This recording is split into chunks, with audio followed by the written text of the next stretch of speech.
Jared Polin, FroKnowsPhoto.com, and the video I'm about to show you is probably one of the most painful things ever for me to watch. Now, it's probably going to be extremely painful for you guys, and that's not because I'm getting hurt in the video. It's just because I am so bad in the video. So what is this video of? Well, I posted this on March 6th, 2008, which is exactly 7 years ago today.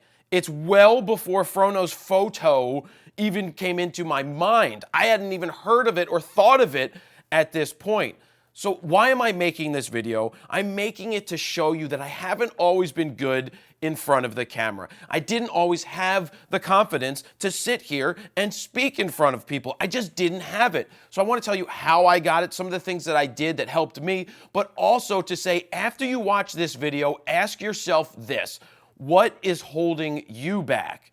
Because if I was that bad in front of the camera back in 2008 and I sat here, or I'm sitting here today, I'm sitting here today because I did something about how bad I was in front of that camera. I was so bad, and I was being held back so much by I was just bad. I just wasn't good, but I worked at it, and I spent years working at it to get to the point where I was confident in front of the camera. So the whole point of showing you this is to show you that if I can do it, and yes, if I can sit there and show you this guy sitting on screen painfully attempting to talk about lenses and failing every which way that I turned, then what is holding you back to doing anything? That's the point of this video. Because 7 years ago, I sat there and sucked in front of the camera. And that was holding me back. So what did I do to make the changes? I simply needed to be more confident in front of the camera. And the mental changes that I made, one was to transform my body. One was to become more confident in my self-image. I wasn't fat, I wasn't overweight, I just didn't have any muscle structure. And I thought that for me, that would give me more confidence in more ways than one. Not just to be good in front of the camera, but maybe be more confident with the ladies. So I made a change, and I was 29, and I didn't sit there and say, when I turn 30, I'm going to make a change. No, I decided that I wanted to make the change right then and there. I'm not a big fan of hearing people say, I'm going to start doing something on this date. If you really wanted to start doing something, you would just do it. Seriously. Just do it. If you want to make a change, then start the process today, and know that it's not going to happen overnight. It just doesn't happen at a flick of a switch. I didn't sit there in 2008 and then 2 days later I became good at shooting. I actually didn't make another video for 2 years because FroKnowsPhoto didn't launch till June 1st of 2010. And I wasn't very good in front of the camera then, but what was the change in my mind other than changing physically how I looked? Do you know what the change was? I sat down in front of the camera, earmuffs, and I said, fuck it.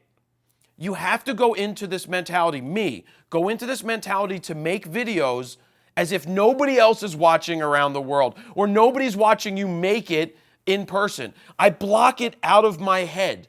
I had to get into my own head to say, you know what? Forget what anybody is thinking about you. Because that was the hardest thing, is to worry about being self-conscious. I'm very self-conscious, and a lot of people don't realize that.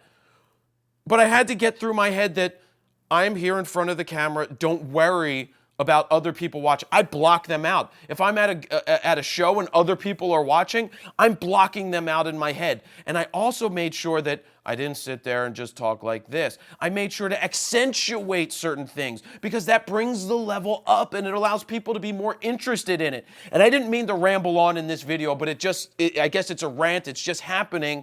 But I wanted to share with you, and I'm going to run this. This is 10 minutes and 10 seconds of torture. It's unedited. It's straight through. It was a test that I was doing for a site that somebody and I were going to try to start on photography in 2008, and this told me that I couldn't do it, and I quit. I didn't just proceed to go and try to do that website because of this video. But I tried again a couple years later, and now I'm sitting here making a video off the top of my head, spitting it to you. So the point that I'm trying to make before I run this 10 minutes and 10 seconds of torture is that no matter what you want to do, and I'm not big into motivational speaking, but this is freaking proof that if I started here, a lot of people sit there and go, oh, you've always been good. No, I haven't always been good. I sucked really bad, really hard. And this is proof. And I'm not ashamed to show this because I want you guys to understand that if I started there and I got to here, that nothing should hold you back from doing whatever it is you want to do today. Because now more than ever, you have the opportunity to be successful and to be your own boss. You just have to grab the bull by the balls, forget the horns, grab those balls, and just go for it. Yes, it's a struggle, and yes, it's scary, and yes, you're going to fail, but you learn from failing. That's how you get better. That's just how it is. So that's where I'm going to leave it. If you've been wanting to do something, all I have to ask you is what's holding you back. If I was this guy and I'm now this guy, there's no excuses. Make it happen. Now pay attention to 10 minutes and 10 seconds of torture, and I'm going to sign out so you can watch this. Jared Polin, FroKnowsPhoto.com. See ya. A little bit about some of Nikon's professional lenses, and yeah.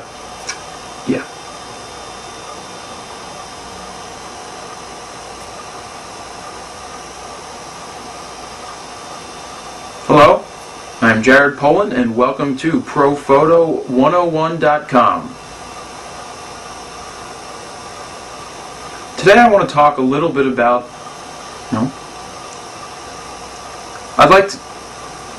Today I'd like to go over some of the lenses that I'd like to talk about some of the Nikon lenses that are in my bag today. Just a brief overview here. We have the 16mm 2.8 fisheye. We have the 50mm 1.4, 85 1.4, 105 macro VR 2.8, 14 to 24 2.8, the 24 to 70 2.8, 70 to 200 2.8 VR, as well as a 300 2.8.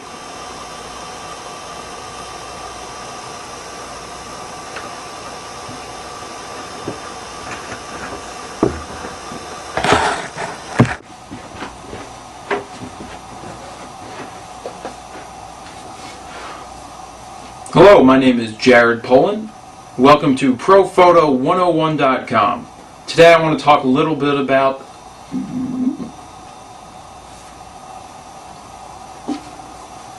Hello, my name is Jared Polin, and I want to welcome you to ProPhoto101.com.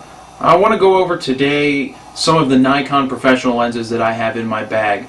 Brief overview. We have the 16mm 2.8. We have the 50 1.4, 85 1.4, 105 VR, 14 to 24 2.8,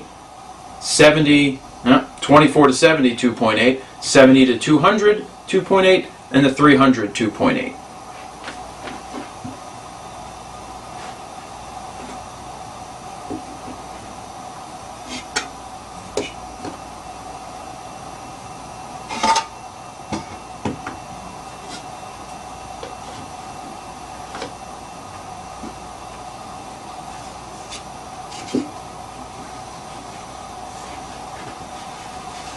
I'd like to start with the Nikon 16mm fisheye, and a lens that was originally designed for a film camera, but being that the D3 came out, you needed a fisheye on it, and this is one of the better fisheye lenses you can use for that with that camera.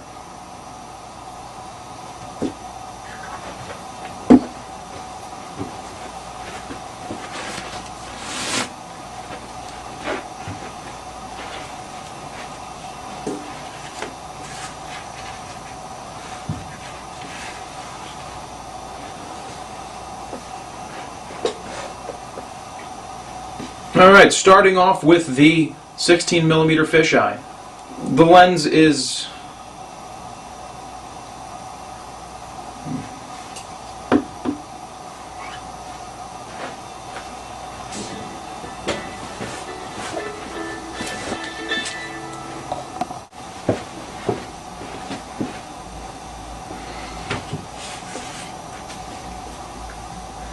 here we have Nikon's first foray into the full frame camera mode, and we have the Nikon D3.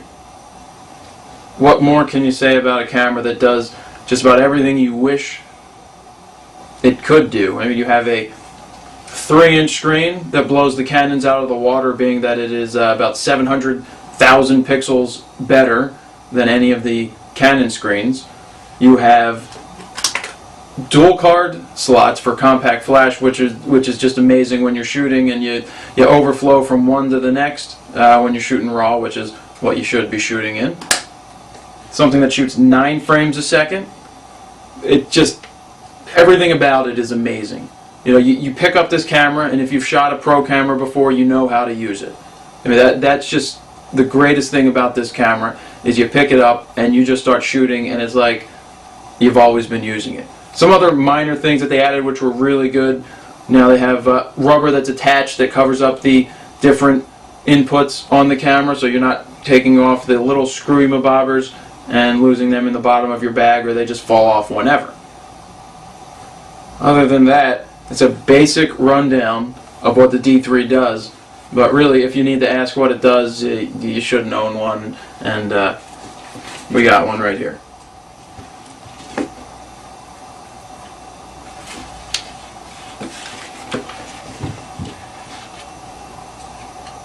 Some of the lenses that I go around with, I like.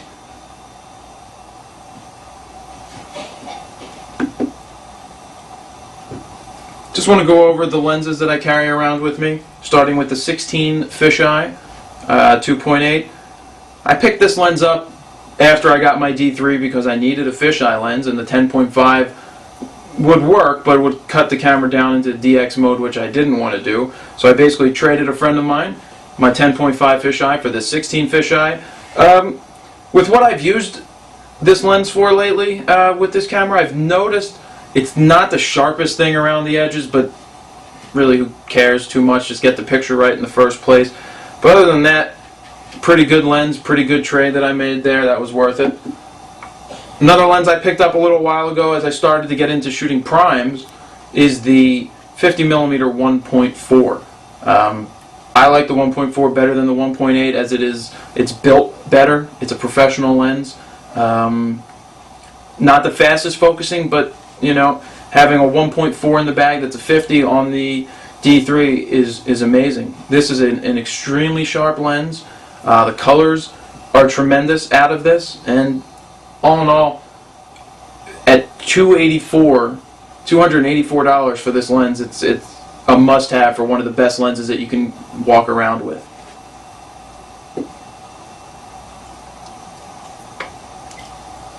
I recently picked up the 85 1.4, which you've heard rumors about being updated to an AFS, which would be nice, a faster focusing lens, but all I have to say about this lens is when you shoot with this and you zoom in on the back of the camera, especially with this 3-inch screen, it is tack sharp. Really, it's just amazing how colorful and how sharp this lens is. You know, just no post-production, just straight out of the camera. This is a sharp, colorful lens. Also, recently traded in, I sold my old 105 macro. You hear people say that the old one was much better than the new one. It's better focusing and all of that stuff, but you know, I really got a good deal on the VR 105 macro. It is a little bigger. It's a lot, you know, it's a lot thicker than the old one because it has to have the VR motors in there. But from what I've used, it's fast, it's stable, it's sharp. You know, has the nano coatings, which the camera takes great advantage of, and I just, all in all, I'm very happy with this lens and how fast it is focusing, and the macro is great. You know, when the D3 came out, they announced 2 new lenses. You had the 24-70 and the 14-24. The 24-70, I thought at first not to get it, but then I figured, you know, I'm going to get it anyway, and I need something in that middle range because there is no 24 or 28 1.4 yet. Maybe they'll come out with that. But this lens seems to be one of my go-to lenses now. I don't need to go to the the 50-1.4 as much, because this is great. It's sharp, it's colorful, and with the D3, sometimes when you need an extra stop, you just bump it from 2,000 to 2,500 or all the way up to 4,000, and you don't have to worry about noise because the camera is that good in low light. But all in all, this is a great lens. Even if you have a DX camera, this range is a great range to have on a DX when you multiply it. And here we have the 14 to 24 2.8, which is a tremendous lens. You know, around the edges when you shoot at 14, you get a little bit of bowing out, but this is fun to use. You know, back in the day, I used to shoot everything super tight. Use the 70 to 200 or the 80 to 200 2.8 and shoot headshots as tight as they can be. But then you sit there and you go, you know, if I'm in Paris and I'm in front of the Eiffel Tower and I shoot a headshot, what's the point? You know, and that's when I started to get into wide angle. And really, when you can have a subject and show their surroundings and just everything that's going on, it's amazing. And this lens is the best one for it. And my phone is ringing. Hey, well,